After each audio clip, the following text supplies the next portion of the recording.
The victory over the Roman legions at the Battle of Carrhae raised the military reputation of the Parthians to an unattainable height. Parthia was the only power with which Rome had to speak on equal terms. Although the Parthians failed to realize the full potential of the victory, they made another attempt at expansion, which became a new milestone in the history of the state. With the outbreak of the civil wars, the Romans had to postpone for a long time the question of revenge for the death of Crassus and the loss of the legion eagles.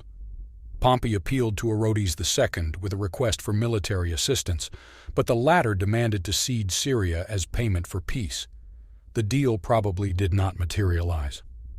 The following year, the governor of Syria, Quintus Caecilius Metellus Scipio, took 2 legions from the province to Greece to help Pompey. The frontier was effectively open to the threat from the east, but the Parthians, for reasons unknown, did not seize the opportunity. The turmoil in Syria, which was raised by the adventurer Caecilius Bassus, the Parthians supported mainly by the hands of Arab rulers dependent on them. Shortly before his death, Caesar was thought to have hatched plans for a great military expedition against the Parthians. In Dalmatia, Macedonia, and the eastern provinces for this purpose was already assembled a large military group of 16 legions. The assassination of Caesar and the new round of civil wars that followed put an end to these plans. Brutus and Cassius, gathering forces to fight against Caesarians, asked for help also to the king of Parthia. To negotiate went Quintus Labienus, the son of the famous military leader and opponent of Caesar. Orod long determined with who of the rivals will prevail. Having received news of the defeat and death of Brutus and Cassius, Labienus decided to stay forever in Parthia. Caesar, Octavian, and Antony, victorious at Philippi, divided the legions and provinces. Antony received the eastern half of Roman power and a force of 8 legions and 10,000 horsemen for his planned great campaign against the Parthians. Trying to collect from the provinces the 150,000 talents needed for such a massive campaign, Antony was stuck first in Asia Minor and then in Alexandria of Egypt, where he followed Cleopatra and where he spent the winter. While Antony was enjoying himself in this way, the civil war between his brother Lucius and Caesar Octavian began again in Italy. At this point, Labienus persuaded Orodes to take advantage of a favorable set of circumstances. The prince Pacorus, to whom his father Orod returned his favor, crossed the Euphrates. The first attack on Apamea ended unsuccessfully. The Roman governor, Lucius Decidius Saxa, though taken by surprise, rushed to the aid of the city with all his forces. He set up his camp halfway between Antioch and Apamea and prepared to give the invaders a decisive repulse. Most of his army consisted of soldiers who had previously served under the banners of Brutus and Cassius and who had defected to Antony only after his defeat at Philippi. With this in mind, Labienus began sending leaflets wrapped around arrows to the Roman camp, urging them to take his side. Seeing his army rapidly dwindling, Decidius Saxa hastened to give the enemy a battle, in which he was defeated by a rout. Desertion in the legions became rampant. One deaf night, and the commander himself fled from the camp. The remnants of his army surrendered to the enemy. Pacorus and Labienus captured Apamea, and a little later the provincial capital Antioch. To take full advantage of the opportunity, Pacorus and Labienus divided their forces. Pacorus moved southward from Antioch along the Phoenician coast with part of his army. He captured Arad, Byblos, Sidon, and Ptolemais, where he was received with all honors. Only Tyre, situated on an island near the coast, closed its gates to him. In May, Pacorus entered Gaza, where he was welcomed by the Nabatean embassy of King Malach. Thus, the whole country up to the borders of Egypt became subject to the Parthians. Pacorus sent his close associate Barzapharn to Judea to assist the deposed Roman king Antigonus II. Barzapharnus succeeded in trapping and arresting the high priest Hyrcanus, who ruled Jerusalem, and the Roman protege Phasael, the eldest son of Antipater and brother of Herod the Great. Having rid himself of his rivals, Antigonus was proclaimed king in Jerusalem, while Herod fled first to Alexandria to Antony and then from Egypt to Rome. Labienus, with another part of his army, consisting mostly of Roman defectors who had joined him, marched through Cilicia into Asia Minor. Decidius Saxa, who attempted to organize resistance in Cilicia, was here overtaken and killed on his orders. Labienus then continued along the southern coast of Asia Minor, meeting almost no resistance on his way. Cities, one after another, came over to his side. Only Alabanda and Mylasa in Carrhae dared to close the gates to the commander, and were taken after a long siege. The governor of the province, Lucius Munatius Plancus, fled in fear to the islands of the Aegean. By the summer, Labienus had most of Asia Minor in his hands, all the way to Lydia and Ionia. He even adopted the imperial title and the nickname Parthian, which he ordered to be minted on coins. The irony was that earlier Roman generals had adopted honorary nicknames in honor of the nations they had conquered, but Labienus had adopted the nickname in honor of those on whose behalf he was acting. Antony received news of the Parthian invasion on his way to Italy, but did not return but continued on to the metropolis.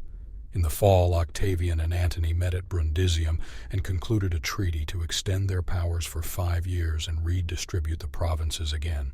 Antony regained power over the eastern territories and was to start a war against the Parthians in the near future.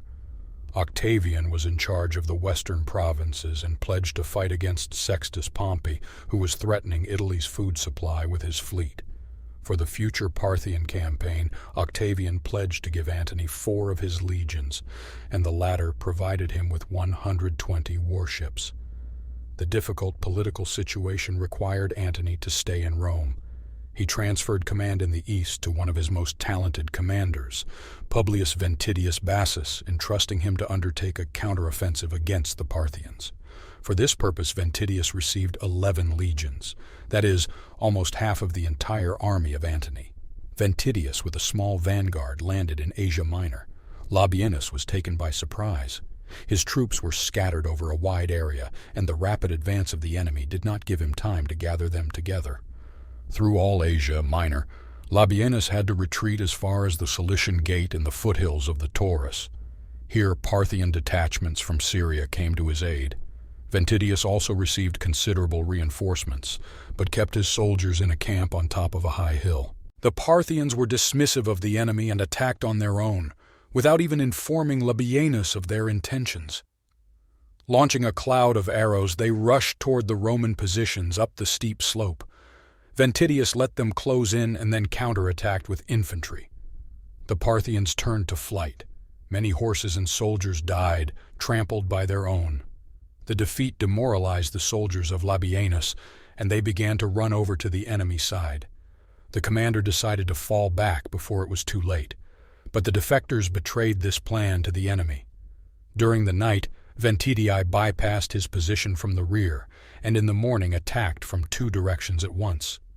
Labienus escaped by changing into a woman's dress. The remnants of his army laid down their arms.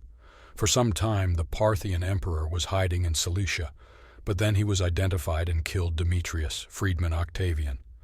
Ventidius liberated Cilicia and sent forward Pompedius Cylon with a detachment of cavalry to seize the Ammon mountain pass leading into Syria.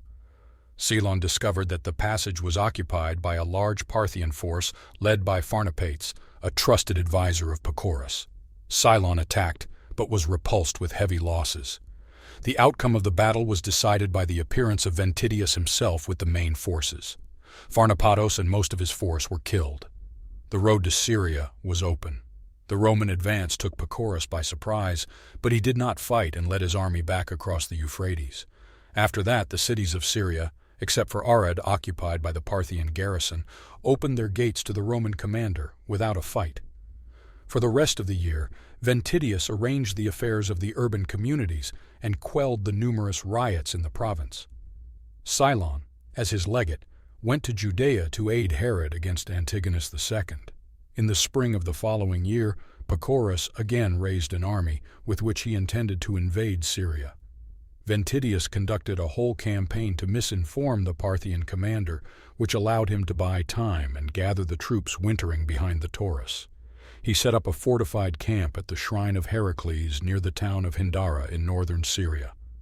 Pacorus and the Parthians camped nearby. Seeing that Romans do not leave from the fortification, Pacorus believed in their fright and himself, in turn, ceased to be afraid of the enemy. Without fear, Parthians approached the Roman fortifications until May 6th, the enemy suddenly counterattacked. Infantry caught off guard mounted archers, and they were forced to engage in hand-to-hand combat, for which their weapons were unsuitable. A considerable part of the Parthian army turned to flight. At this point, Pacorus with heavy cavalry tried to attack the Roman camp from the rear, but ran into a reserve force. In the ensuing battle, the Romans completed the defeat of the enemy, and Pacorus himself died fighting desperately. His severed head Ventidi ordered to carry on the cities of Syria, where there were numerous parties sympathizing Parthians. The victory won by Ventidius was extremely highly appreciated in Rome, seeing it as payback for the death of Crassus. Later, Ventidius engaged in the restoration of Roman power in the territory of Syria. Deciding to punish Parthian allies, he besieged Samosata, the capital of the Commagene king Antiochus I, in whose possession the remnants of the defeated army of Pacorus found refuge. The king agreed to pay a retreat, but at that very moment, Mark Antony arrived at the camp and took command. The siege continued, but the determined resistance of the locals nullified all Roman efforts. Eventually, Antony had to withdraw the army to winter quarters, satisfied with the receipt of 300 talents of contribution. Ventidius by this time had already left for Rome, where he celebrated the triumph decreed to him by the Senate. The death of Pacorus was so overwhelming to Orodes that he became insane. When he finally came to his senses, he decided to appoint one of his 30 sons to succeed him. The choice fell on Phraates IV, but he was unsuccessful. To strengthen his position, Phraates first killed his father and then killed all his brothers. When the brutal repression began to spread to the nobles, quite a few prominent people fled abroad. One of the emigrants was a certain Mones, who had been one of Pacorus's chief aides in the recent war. He appeared to Antony in Syria and convinced him that the Parthians were about to rise against Phraates. Inspired by the prospect of an easy conquest of Parthia, Antony began to prepare for war. He had 16 legions at his disposal. Numerous dependent eastern rulers provided him with additional auxiliary troops. One of the main Roman allies was King Artavasd of Armenia.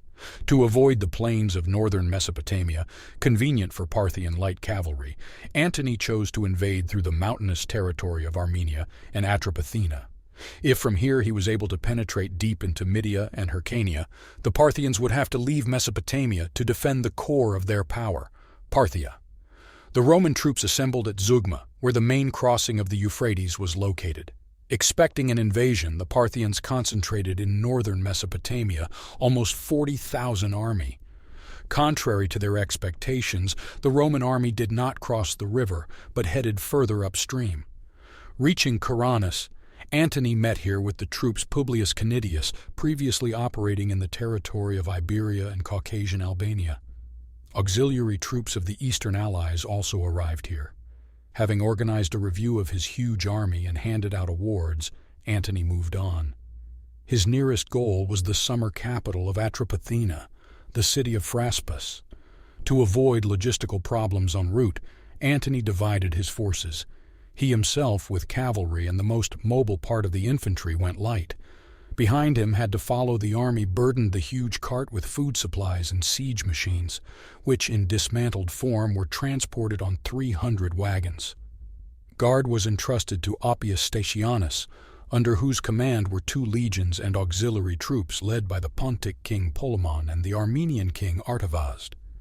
Antony's calculation of a surprise attack was not justified. Thraspes was surrounded by a ring of walls. The city had a large garrison and food supplies. Instead of a short, as planned, stop, the Romans had to conduct a long-term siege. Soldiers dug ditches and built embankments around the walls of Thraspes, but in the absence of siege equipment, they could not mount a decisive assault. The Parthians, for whom Antony's invasion of Atropatena came as a surprise, soon came to their senses and by a shortcut from Mesopotamia moved their army to the front of hostilities. In view of the huge numerical superiority of the Romans, they did not dare to attack Antony's main forces at Phraspa. Instead, Parthian cavalry struck at the slowly moving convoy. The attackers managed to take the enemy by surprise. Together with Station, the 2 legions guarding the wagon were completely killed. Polemon, king of Pontus, bravely fighting, was captured. The Parthians destroyed huge food supplies and the siege park of the army. Artavasd of Armenia, still hesitant to engage the Parthians, refused to continue on the road to Antony and instead turned back and led his troops home. The loss of the wagons had a decisive effect on the whole operation. In the camp near Phraspes, food shortages began to be felt quickly. The Parthian cavalry blocked all approaches to the camp, intercepting units of foragers. Gradually, the besiegers themselves became besieged. Antony's attempt to impose a decisive battle on the Parthians was unsuccessful. As winter approached, Antony finally gave the order to retreat. Parthians were constantly on the trail of the army, attacking the marching column at various points. At the cost of 27 days of continuous battles and huge losses from hunger and disease, the Romans still managed to break away from the enemy and go into Armenia. The campaign prepared with such tension of forces ended in catastrophe. From enemy arrows, diseases and hunger have lost almost quarter of army, seriously affected the military reputation of Antony, especially against the backdrop of successes achieved in the same year. Octavian in the fight against Sextus Pompey. Antony himself laid the blame for what happened on the betrayal Artavasd Armenian, and actively prepared to take revenge in the campaign of the next year. Nevertheless, for the time being, he continued to treat Artavasd as his ally, and even requested the hand of one of the king's daughters for his son from Cleopatra, the young Alexander Helios. While these negotiations were underway, the king of Atropatena, Artavasd, quarreled with Phrates over the division of booty and proposed to Antony to conclude a secret alliance against Armenia and Parthia. As a sign of good intentions, he released from captivity Polemon of Pontus, who brought these proposals to Alexandria. Antony agreed and moved again with his army into Armenia. Artavasd of Armenia, who arrived in his camp as an ally, was immediately put in chains. Antony captured the entire royal family and occupied Artaxatu, the capital of the country. The king's eldest son Artaxias tried to revolt, but was defeated and fled to the Parthians. With rich trophies and captives, Antony returned to Alexandria and celebrated a triumph here. Alexander Helios was declared the new ruler of Armenia, Media, and Parthia, for whom the daughter of the king of Atropatena, Wotapa, was promised. Other children of Antony and Cleopatra were also given royal titles. The following year, Antony planned to continue the campaign against Parthia, but he was stopped by disturbing news from Rome. He limited himself to a personal meeting with Artavasd Atropatenskogo, who persuaded to remain faithful to the allied obligations. For the preservation of the alliance, Artavasd bargained from Antony a part of Armenia. Thanks to Roman support, he managed to repel the first onslaught of Phrates and Artaxias, who had joined him.